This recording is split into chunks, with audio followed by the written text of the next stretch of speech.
দেখো, এই প্রশ্নটা 2015 এবং 17 সালে আসছে, অর্থাৎ এটা গুরুত্বপূর্ণ করা যায়। প্রশ্ন হলো কিউবিক ক্রিস্টালের ল্যাটিস ধ্রুবক এত হলে অন্তরীণ দূরত্ব নির্ণয় করো। এখন দেখো, আমাদের অন্তরীণ দূরত্ব নির্ণয়ের সূত্র, সেটা হলো এরকম। এটা হলো ধ্রুবক, এটা হলো অন্তরীয় দূরত্ব, এটা হলো মিলার সূচক। আমরা দেখো এখানে দেখতে পাচ্ছি ল্যাটিস ধ্রুবক, অর্থাৎ এর মান দেওয়া আছে, সেটা হলো 4.12 অ্যাংস্ট্রম বা 4.12 × 10⁻10 এবং এই স্কেল কি, H equal to K equal to L, এগুলোর মান কি, মিলার সূচক। আমরা এখানে দেখতে পাই ডি এর নিচে দেওয়া আছে 110।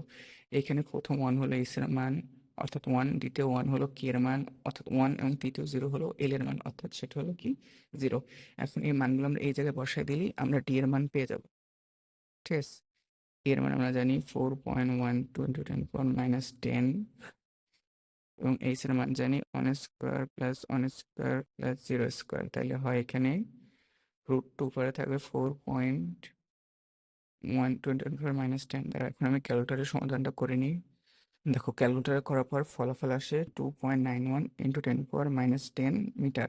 যেহেতু তোমার প্রশ্ন এটা মিলিমিটারে করতে বলছে, তাহলে এটা মিলিমিটার করে নেবো। সেটা হলো 2.91 × 10⁻7 মিলিমিটার। এই নাও, হয়ে গেল তোমার সমাধান।